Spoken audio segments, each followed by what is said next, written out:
Y sin más, os voy a dejar con la primera actividad de la mañana a cargo de nuestro amigo Carlos, que nos va a contar, va a empezar a introducir en nuestro largo viaje, que vamos a empezar por el Centro del Artista. Y bueno, pues nada, que muchísimas gracias por venir y ahí os dejo con Carlos. Muchas gracias. Si me muevo mucho me lo decís, que soy muy dado a ir para un lado y para otro y entonces la cabeza se os va a ir para un lado y para otro también. La idea de esta charla, más que conferencia o tal, va un poco en la dirección de dar al artista algún tipo de herramienta de tipo psicológico, ¿vale? Yo soy, entre otras cosas, psicólogo. Ese viaje al centro del artista es la idea de cómo partimos de donde estamos, de esa parte exterior, de ese mundo que nos rodea, más social o más externo a nosotros, y cómo desde ahí poder llegar un poco a conocernos a nosotros, ¿no? Herramientas psicológicas para lidiar con los problemas que un artista o una persona X tiene en su vida. Eso es como un libro de autoayuda, básicamente. Yo cojo, me leo un libro, se me resuelven los problemas y a otra cosa, ¿no? Entonces, ya desde el primer momento deciros que eso no existe. O sea, no existe una fórmula, no existe una píldora, no existe algo que se pueda decir que yo os voy a dar hoy aquí y ya se acaban los problemas y se acabó, ¿no? Bueno, sí que tengo. O sea, hay dos caminos, tres incluso. Uno sería ir al terapeuta, claro. Es el que yo recomiendo principalmente, porque es donde realmente vais a encontrar una persona que os va a poder ayudar personalizadamente o en un pequeño grupo. No os lo toméis a cachondeo, porque es cierto, es el punto real. Cuando hay un problema serio, es donde yo recomiendo ir realmente.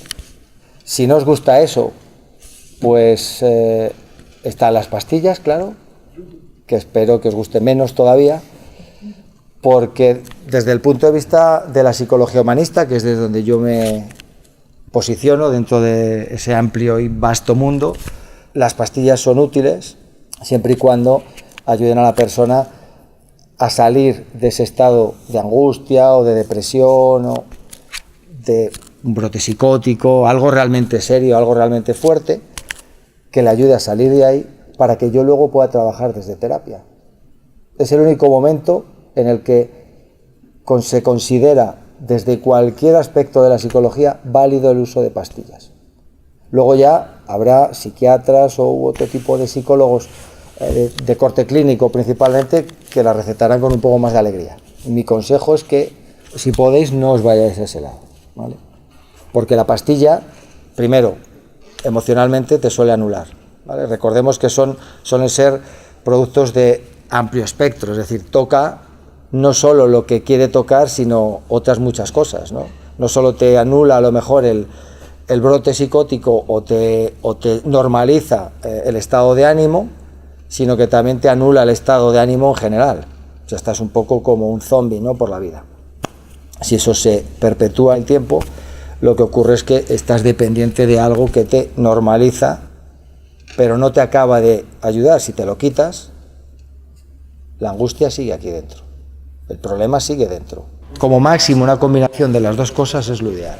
Si es necesaria una pastilla, alguien te la tiene que recomendar, principalmente alguien que sepa. Yo sé que el médico de cabecera tú le pides antidepresivos y te los da. Eso es para casos extremos. Puede ser algo ligerito. Por ejemplo, pues tienes una angustia profunda y a lo mejor con una pequeña ayuda sales, ¿no? Pero todo eso mejor un terapeuta. Dicho todo esto, la psicología ayuda, pero no es la panacea. Es decir, no se trata de, señor terapeuta, tengo un dolor aquí, por favor cúreme usted, y ya está, ¿vale? Y el señor terapeuta te cura, sino que hay un proceso largo de conocimiento de la persona, de reconocimiento de los problemas, y después ya sí que llega el momento en el que se puede hacer algo, ¿vale? Pero no antes. Me encuentro mucha gente que a lo mejor te dice, oye, mira, tengo este problema tal y cual, ¿cómo puedo resolverlo? Digo, aquí en el bar tomando la cerveza, no, o sea, este no es el momento. Entonces, quiero quitar un poco esa idea de la cabeza de cualquiera que diga 10 claves para no sé qué. No hay 10 claves para nada. hay muchas zonas en cada uno de nosotros que no conocemos, zonas internas que no hemos visitado, y esas zonas no te las descubres con 10 tips que te van a dar de dónde ir o qué hacer o cómo, sino que es un largo y duro trabajo de reconocimiento, de autorreconocimiento, antes de poder decir, no vengo a dar eso. Así que vamos a hacer una pequeña actividad que ya he hecho más veces, que no es tampoco la panacea, pero puede servir un poco como de herramienta de chequeo, o como, bueno, cada uno veréis dónde os puede ayudar o dónde nos puede ayudar, ¿vale? Os voy a explicar lo que tenéis que hacer, que es algo muy simple. Bueno, para vosotros tiene que ser simple, pero para mí a lo mejor es un poco más complicado. Y es, vais a escribir en 5 minutillos un pequeño cuento. Es un cuento libre. No empecéis ya a pensar que vais a escribir, ¿vale? Primera orden, ¿vale? No se piensa ya. Tiene que partir... Ya empezado. Mal. Bueno, o bien, no lo sé, porque llevas desde antes, o sea que lo mismo sí. Se trata de no pensarlo, sino que cuando yo diga ya, escribáis. No es escritura automática, no es pongo aquí lo que se me pase por la cabeza, no. Tiene que tener una coherencia, es un cuento. Sobre el camino, ir dándole esa coherencia, ir creando una historia e ir montando una historia.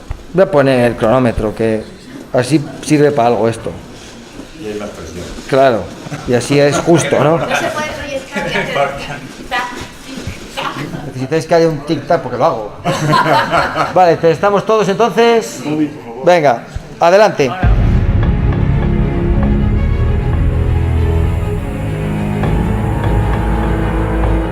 Si alguno tiene el impulso de escribir el primer capítulo de Juego de Tronos, que desista, por favor. Bueno, ¿alguno se ha sorprendido de lo que ha escrito? ¿Sentís que lo que habéis escrito entra dentro de, digamos, vamos a llamarlo así, políticamente correcto, o para vuestra propia percepción, no lo que se entiende por políticamente correcto? ¿O se ha ido por ahí a algún sitio rarete? Bueno, pues no sé qué decirte. Sí y no. Estás ahí en paradoja. Sí, Bueno. en paradoja. ¿Habéis tirado de memoria o habéis tirado de imaginación? Imaginación. Quedaros con esas cosillas, ¿vale? Que también, teniendo en cuenta que es un cuento rápido, sin tiempo a pensar, fijaos cuál es la herramienta que habéis utilizado para.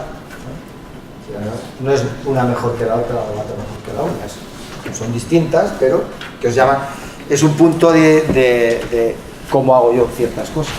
Me voy a poner yo mismo de ejemplo para que luego nos ayude. Yo toco la guitarra también, iba a decir músico, pero no. Yo toco la guitarra, puedo hacer lo que haga, mejor o peor, pero cogerla e improvisar es otra cosa, ¿no? Yo sé que si yo cojo la guitarra con un grupo de personas que suban aquí y me pongo a tocar, necesito saber qué es lo que vamos a tocar. No puedo ir totalmente desnudo y venga, y voy. ¿Por qué? Primero, bueno, tengo la técnica suficiente como para ser capaz de moverme por un mundo que desconozco. Y segundo, porque realmente no se me da bien improvisar. Es una cosa que no, por lo menos con la guitarra. Entonces, bueno, pues ya está, es una cosa que sé. Pues esto es una cosa que podéis saber.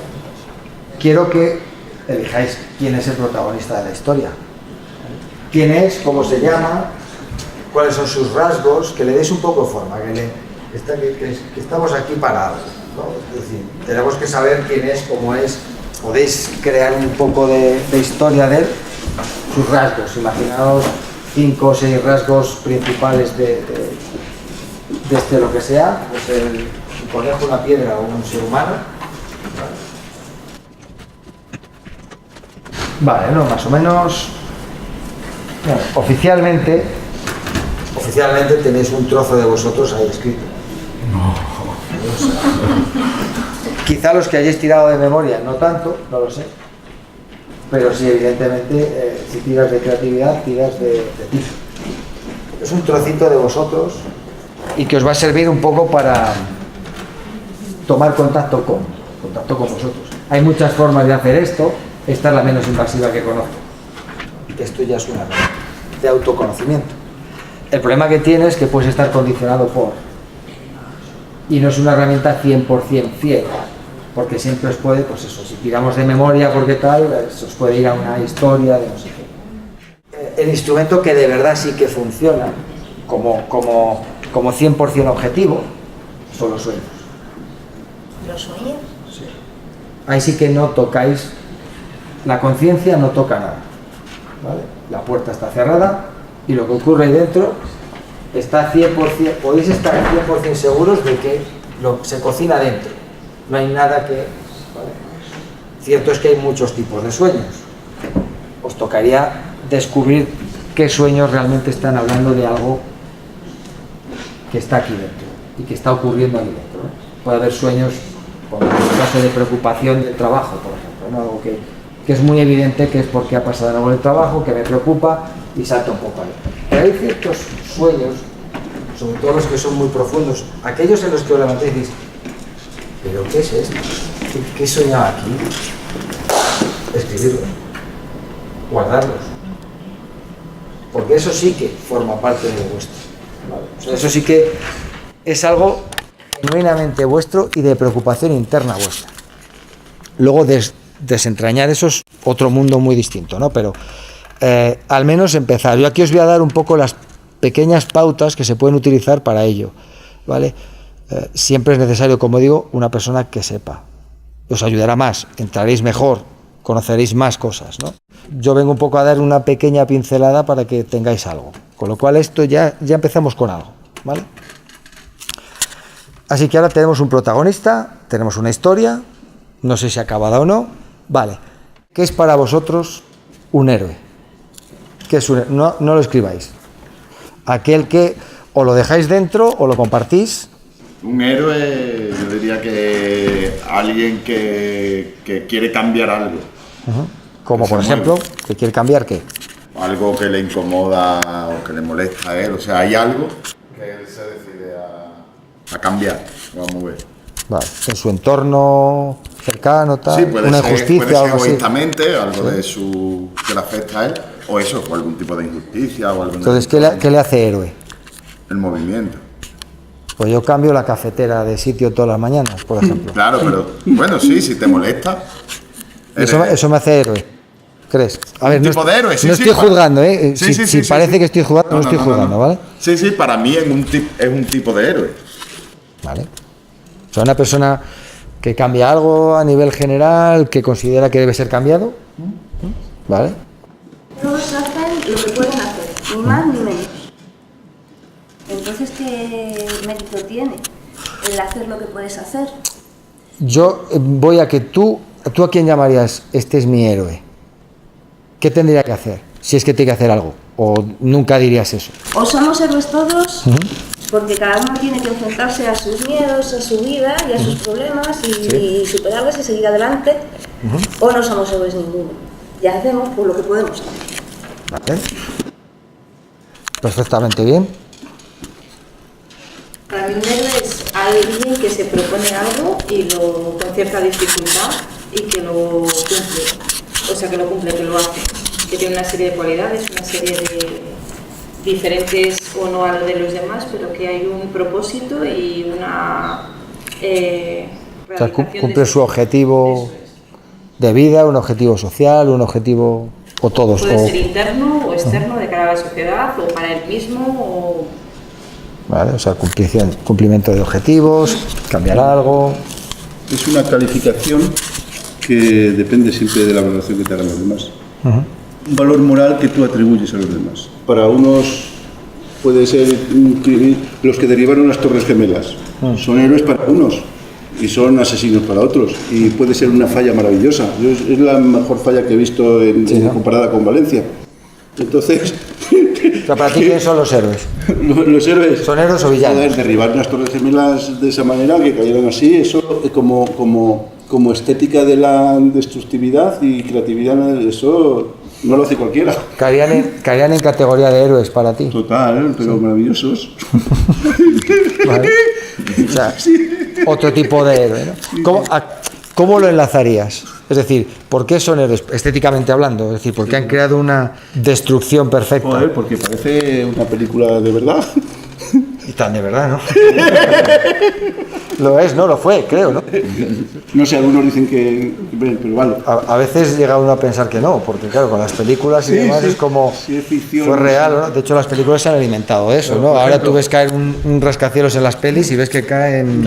Yo que soy, la digo desde la perspectiva de los años, pues yo que he visto, porque aquí hay gente que no estaba cuando lo del hombre que pisó la luna, pero dicen que eso fue un truco de que las películas no es verdad, que pisaron, que eso es una cosa...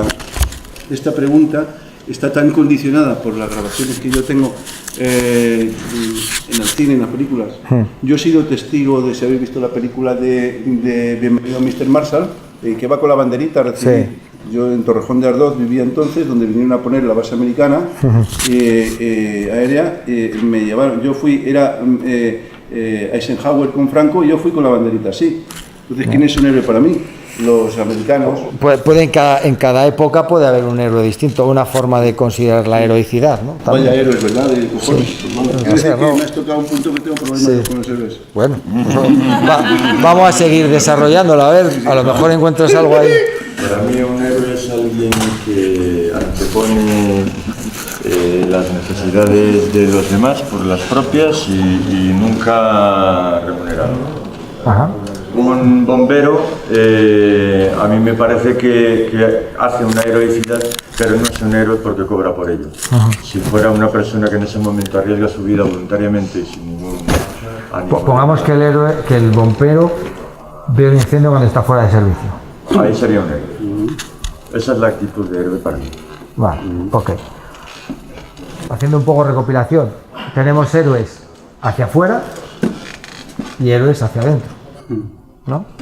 La que yo entiendo más como héroe social, o que a lo mejor está más en el inconsciente colectivo de todos, es un poco esa, ¿no? De esa persona que arriesga su vida por los otros, o que se sacrifica, digamos, no tiene por qué arriesgar la vida, pero sí se sacrifica por los demás sin buscar nada a cambio, ¿no? Eso es como el héroe. Esa es mi opinión, claro. Los que limpiaron el chapapote y hicieron el servicio al gobierno de que lo tenía que haber limpiado el gobierno fueron los héroes. Pero joder, ¿qué héroes? Le resolvieron el problema a Rajoy. Es eso, ¿no? Son opiniones, pero yo no me voy a centrar en ese héroe social, lógicamente. Yo me voy a referir al héroe hacia adentro. Sabemos quién es, le conocemos, hemos hablado con él, le hemos visto, ¿lo habéis visto? Como tiene un valor tan moral y tan social, por otra parte, para mí tan crítica, que yo tengo más moral de antihéroe que de héroe, pues resulta que me resulta difícil cuál es el de dentro. Eso vamos, tranquilo. No hay que no adelantes, porque yo primero pregunto, creo la confusión y luego ya la resuelvo, que así me quedo yo bien. Por ejemplo, el héroe que ya comentaba, ¿te llamas? Esperanza. Se queda un poco en la mitad de camino de ese héroe del que voy a hablar, ¿vale? Está el héroe social, de aquí hacia afuera, ya. Está el héroe que combate sus miedos, que combate sus angustias y tal. Ese es un héroe, vamos a llamar, yo lo llamaría de circunstancias. Voy apagando fuegos, ¿vale? Internos. O sea, tengo aquí un miedo, pues me enfrento a él, ¿vale? Y luego está el héroe que ninguno conocemos. Alguien que consideraréis internamente que, bueno, voy a dejarlo ahí, ¿vale? Porque si no, si me adelanto yo también a mí mismo, pues no. Hay una tentación. Claro, hay confusión que luego no puedo resolver, porque es paradójicamente mía. Entonces, voy a centrarme primero en los héroes un poco de las películas, de los mitos, de los cuentos, de las leyendas, y partir de ahí hacia el héroe psicológico. Joseph Campbell y el monomito. Hollywood se ha alimentado de eso desde que lo conocieron ellos. Creo que empezaron a conocerlo de una forma como más seria a partir de George Lucas y la saga de Star Wars. Lo utilizó de una manera consciente, puesto que él conocía a Joseph Campbell. Joseph Campbell es un antropólogo que estudió cómo a lo largo de la historia de la civilización, las historias, los mitos y leyendas que trataban de un héroe, ¿no? Hércules, por ejemplo, Jasón o Gilgamesh, por poner unos ejemplos, tenían una definición clara de qué es lo que tenían que hacer en cada momento. O sea, seguían más o menos una serie de pasos. Primero hacían una cosa, luego otra, y daba igual la cultura en la que estuviera inmerso, más o menos se ajustaban a esos cánones, ¿vale? Y escribió un libro sobre ello, El héroe de las 1000 caras, me parece que se llama, o algo así, ¿vale? En ese libro explica todo este proceso, ¿no? De cómo el héroe empieza y cómo el héroe termina su aventura.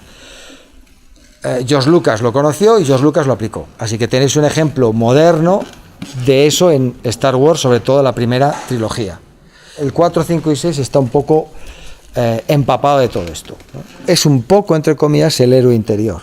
Está usado para que lo veamos desde fuera. Entonces, se podía decir que Frodo, por ejemplo, también es el héroe, con ciertos matices, pero esos son héroes internos, no son héroes sociales, héroes que nosotros podíamos reconocer que hacen una heroicidad, aunque se sacrifiquen o pudieran ser héroes de carácter social. En realidad están persiguiendo esa evolución de 0 a 100, ¿no? Desde ser completamente nadie, un granjero en medio de un planeta desértico, abocado a ser eso toda su vida. Ya lo dejan claro al principio, sus tíos no le dejan, que y sin embargo él de alguna forma rompe con eso, que se convierte en el máximo exponente de una generación.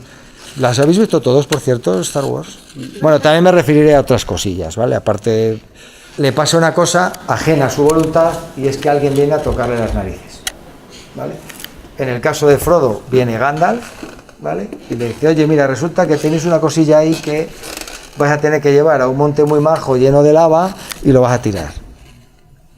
Y dice, pues qué bien, ¿no? O sea, yo aquí tranquilamente, además no nos le pintan como muy bucólico, saltando casi de milagro, ¿no? Allí en un entorno paradisíaco casi, ajeno totalmente a todo lo que ocurre fuera. Ahí en la comarca es como que no pasa nunca nada y es todo tan maravilloso y tan bonito. Y a una persona que está ahí y que está a gusto ahí, le coges y le dices, no, que te vayas allá a echar esto porque te lo digo yo, ¿no? Vale. Pues ese momento es el momento en el que tomas las riendas de tu vida. Hasta ese mismo instante en el que nadie te ha tocado las narices, tu vida transcurre como una oveja pastando. Mejor o peor, con más hierba, con menos hierba, y llega un momento que algo, con suerte, lo perturba y lo cambia para siempre. Hay un evento interno hablando, puede ser un trauma externo, pero no quiero hablar de cosas accidentales, vamos a decir, ¿no? De algo de la vida que te lleva a una situación, pues es una depresión profunda y de ahí, ¿no? Sino algo para el más común de los mortales, que estamos tan tranquilos en nuestra vida, ¿no? Y de repente hay como, la llamada no tiene que ser algo como muy estrambótico y bajada de ángeles con trompetas y cosas de ese tipo, ¿no? El ejemplo fue, yo era programador informático, necesitaba conocer un poco en aquel entonces lo que era Internet y cómo se programaba en Internet, porque a 2 días vista me iba a tocar hacerlo. Entonces decidí hacer una página web, meterle cosas, Bueno, ¿y de qué la hago? Pues escribo una historia, una novela inventada, lo que sea, tal y cual. Zasca. Ese fue el punto de nacimiento de esto, de llegar hasta aquí. Porque, aunque yo no lo supiera, porque yo era totalmente inconsciente de eso, hay fuerzas operando por aquí abajo, ¿vale? Que también tienen su propia opinión y que, como tal, deciden qué hacer en el momento en el que le permita yo que lo haga. El mínimo atisbo, por ahí se cuela. Evidentemente yo estaba en la parte de mi vida en la que estás orientado principalmente hacia afuera. Es decir, necesito un trabajo, una posición, estabilidad, familia, todo este tipo de cosas, ¿no? Todo mi potencial psicológico está orientado hacia afuera. No me queda nada para adentro, ¿vale? Es a partir de un determinado momento en el que has conseguido todo eso, cuando empieza desde dentro. Evidentemente todos conocemos gente que todavía no ha llegado a eso con 89 años, ¿vale? La llamada crisis de la mediana edad alcanza un poco esa idea, ¿no? Es como el cambio de fuera hacia adentro. A veces es un vacío, así como muy existencial, ¿y ahora qué hago? ¿Cómo? Otras veces es simplemente, es como tirar del hilo poco a poco, ¿no? Yo fui tirando del hilo, es decir, eso que hay dentro, ese héroe, ahora ya le puedo llamar de alguna forma, lo que hace es intentar salir de esa cloaca en el que le he metido, que está completamente tapada de todo y de todo y de todo, ¿no? Y ahí empieza a abrir un poco, atisbo, tal, y empieza a tener un pequeño atisbo de voz, se le puede escuchar. Y a partir de ahí hay un proceso largo, a veces muy gratificante, a veces muy duro, y esa voz, en mi caso por lo menos puedo decir que está ahí, que la puedo escuchar, que puedo sentir que forma parte de mi vida, no solo la voz del ego, que es el otro, ¿vale? ¿Creéis que ese personaje que habéis descrito describe al héroe o qué describe en la historia? A mí en concreto, lo que tú estás diciendo como héroe, como le tengo cierta alergia a esa palabra, describe un arquetipo. Vale, bien. Perfecto, es por darle un nombre. Sí, vale. Claro. Le puedes llamar mediador, le puedes llamar Joker, le puedes llamar tramposo. En mi caso, sí, digo que sí. Sí, o sea, ese es tu propio personaje interior que está hablando. Sí, es decir, ha nacido en ti ese personaje. Sí. ¿Los demás? ¿Sí? No. A ti te pilla un poco esto, que ya lo pillarás. ¿Vale? Es un poco pronto. Quiero decir, las historias que se pueda contar para un adulto sobre este tema son muy distintas de las que se puede contar a ti. Hay dos ritmos, ¿vale? Entonces, es normal, no te preocupes. Lo normal es que no haya nacido todavía incluso, que ni tan siquiera esté presente, porque no hemos tenido por qué hacer nada con él. Entonces está un poco sentado, pero bueno, ya me hará bien caso aquí, ¿no? Pero que sepáis que está ahí, que sepáis que es esa vocecilla ahí lejana, que a veces se oye. No voy a llamarla intuiciones, porque a veces son intuiciones, pero es que esas intuiciones a veces son obsesiones. Entonces es muy difícil de diferenciar, cuando no tienes la experiencia para diferenciarlas. Entonces no voy a decir, seguid vuestras intuiciones, porque puede estar equivocándoos de cabo a rabo, ¿no? Hay que primero distinguir las cosas. Es el viaje desde el ostracismo hasta tomar el control de la vida. Ese enlace con la naturaleza, con lo salvaje y con lo divino también. No quiere decir que tengáis que matar al ego. El ego morirá varias veces incluso, pero es una muerte metafórica, ¿vale? A veces algunos se la llevan al punto real, ¿no? No es una muerte porque lo que hace es perder un poco de poder. Vas socavándole ese poder que tiene y vas añadiendo al mediador, a alguien que pueda ejercer, tiene una función un poco menos disciplinada, menos patriarcal, se puede decir, ¿no? Pues todos más o menos hemos nacido en un mundo patriarcal, con lo cual lo lógico es que tengamos ahí al patriarca metido en la cabeza a día de hoy, ¿no? Pues es un poco socavar esta autoridad que tiene tan brutal a veces, tan injusta, él metiendo otras cosas. Entonces, si tenéis algún problema o algo de verdad y tenéis dinero, pues es otra lucha, que la psicología sea tan cara, acudid. Nos queda un poco más corto el tiempo, pero bueno, no sé, me quedo un poco así con... Ha sido un viaje del héroe en metro, ¿no? No, ni ha salido de casa, es que no ha salido de casa el muchacho. Básicamente, por cerrarlo, la herramienta es esto. Si es un sueño, mejor, por lo que os digo, porque es más puro. Si no, una historia contada sin pretensiones y fuera la conciencia, fuera, ¿vale? Si necesitáis meditar un poquito antes para calmar y luego soltar, podéis hacerlo, que también viene bien. La primera parte de todo este viaje consta de esto que os hemos hecho, ver quién es el protagonista y luego ver otros personajes o personas o situaciones, eventos que están por ahí, ¿vale? Que os resalten, principalmente que os resalten, ¿no? ¿Qué hace una pelota azul botando aquí? ¿No? Pues esta pelota azul voy a guardarla, ¿vale? O qué hago en medio del bosque, lo que sea, ¿no? Escenarios, personas, objetos, seres de todo tipo, todo vale, incluso acciones, ¿no? Si empezar porque os llame la atención, ¿vale? Empezar porque es algo que realmente digáis, esto necesito entender yo qué hace aquí, ¿no? La segunda parte sería darle un significado, claro, hacer asociación libre, soltar la mente, coger uno de esos objetos y empezar a asociarlo con algo. ¿A qué me recuerda esto? ¿Por qué una pelota azul? Sí, me acuerdo yo que de pequeño la botaba en el colegio. Ir soltando un poco, ver de dónde viene eso, ¿no? Soltando y lo vais anotando, claro, vais cada cosa con su elemento. Después de eso, lo sacáis significado. Es decir, una vez que tenéis lo que es, lo podéis extraer del sueño y darle significado real. ¿Por qué eso ha venido ahora y de esta manera? Es decir, ¿qué me está contando? Todo esto, como podéis imaginar, no se hace con la cabeza, no es racional, sino inductivo. Viene y aparece. Es dejar la mente libre para que vaya. A ver, y tampoco se hace en 5 minutos, incluso años, meses, semanas, depende de lo que le podéis dedicar. El caso es que podáis ir tomando un poquito de conciencia. Y después lo más importante, lo he definido, le he dado forma, he pensado de dónde puede venir, por qué tiene relación con mi vida actual, por qué lo estoy actualizando ahora. Y ahora viene el darlo forma, el hacerlo real, el hacerlo vívido, que es marcarse un ritual con ello. ¿Cómo puedo honrar esto que me ha venido? ¿Qué me está pidiendo que haga? Normalmente nos suelen pedir cosas que sean fáciles de hacer. Si está bien, nos vamos a salir de nuestra zona de confort. Podéis que hace una cosa que se llama psicomagia. Pues hace psicomagia es básicamente, tú me preguntas, a ver, yo tengo una angustia muy fuerte y tal y cual, ¿qué puedo hacer? Te da una respuesta brutal, en el sentido ¿de verdad tengo que hacer esto? Ponte una bola con un grillete y paséate por el centro de tu ciudad. Siempre se va fuera de los límites. Claro, el ritual tiene un problema, si no me lo creo, no funciona. Así que o me lo creo o mejor no lo hago.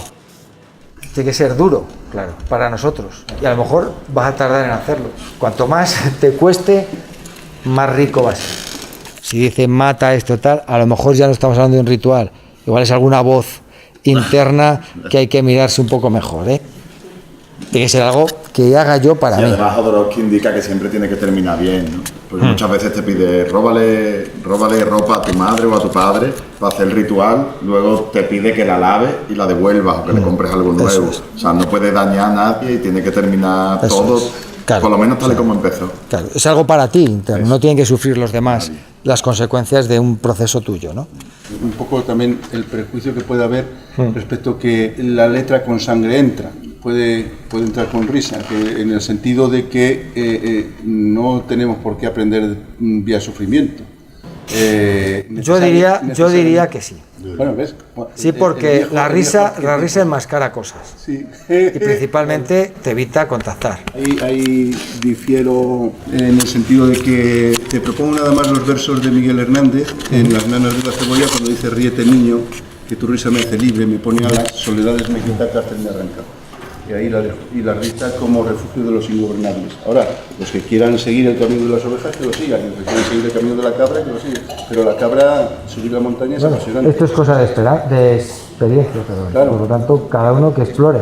Yo creo que por una parte nos han educado, enseñado a nivel religioso, también a nivel de penitencia, que todos los sufrimientos se supone que libera y todo eso. Pero yo creo que lo que quiere plasmar Carlos un poco es la necesidad de afrontar, que hasta que no hay ese punto de afrontamiento, no sales de esa zona de confort y tal. Yo creo que en parte tenéis los dos razón, pero yo creo que son escenarios diferentes. Sí, es complementario. Yo no sí, lo sí, que yo creo que el que sea inevitable cierto dolor o cierta lucha. Yo es que he pasado de la lucha a la ducha, ¿sabes? Sin embargo, estamos invitados, yo en mi generación siempre a mí se cantaba una canción de pequeño, por Dios, por la patria y el rey, lucharon nuestros padres, por Dios, por la patria y el rey, lucharemos nosotros también. Ahora digo que luche Rita, ¿no? que luche el padre del rey, que ya tiene bastante. Me he explicado, ¿no? Sí, claro que sí. Entonces, si desde el punto de vista psicológico para liberarme me dices que tengo que meterme en la lucha... No, a ver, a nivel de risa, lo que tú tienes que observar es si la risa te está desviando de tu intención. Correcto, ¿vale? Pero lo mismo te puede desviar el sufrimiento. Sí, vale. Pero cuando está hecho, igual que la risa, cuando no está hecho para su trabajo original, ¿no? Correcto. No es que tengas que sufrir, es que cuando estás atravesando zona de minas, es muy difícil meterse riendo. Cuando has dicho muy difícil, te suena de Edurne Pasaban, la que ha subido los 8.000 varias veces.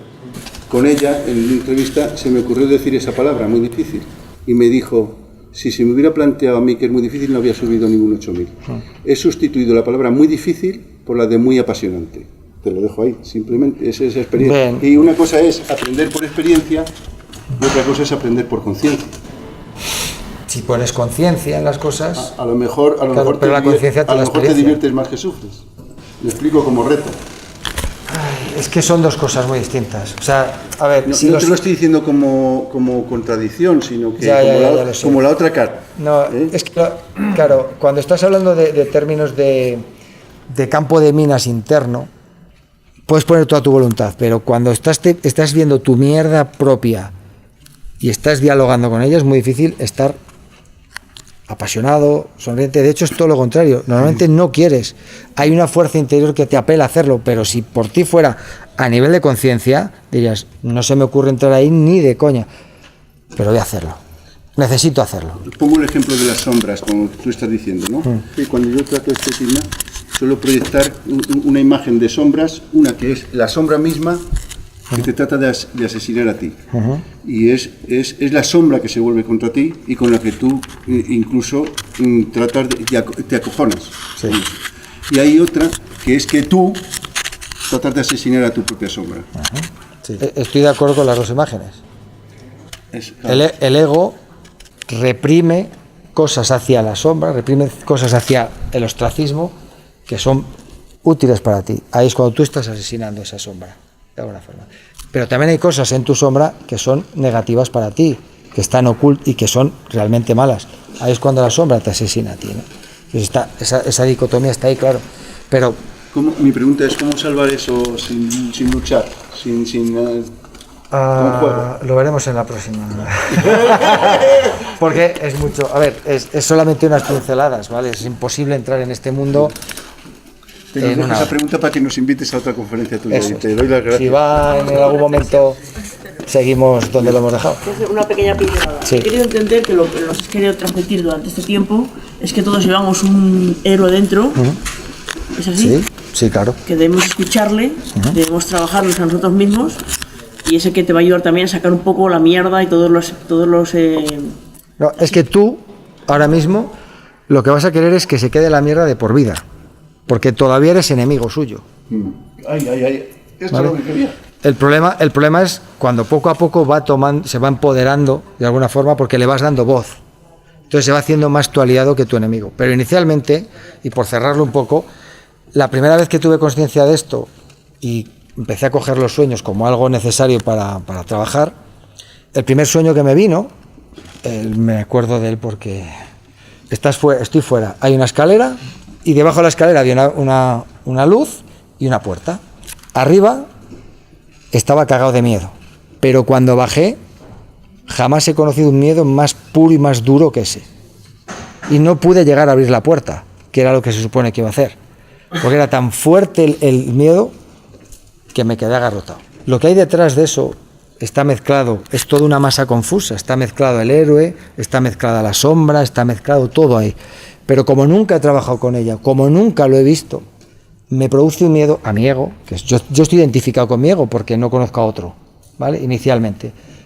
Me produce un miedo atroz, que soy incapaz de afrontar. Pero es el primer paso. Bajo y lo miro cara a cara. Y luego ya empiezo, ¿vale? Con lo cual, por lo menos das el primer pasito, ¿no? Ya a partir de ahí tienes que empezar a buscar quién te puede ayudar, o sea, un poco, porque llegamos hasta un cierto punto, la sombra oculta muchas cosas, entonces somos capaces de ver lo que somos capaces de ver, ¿vale? Pues nada más.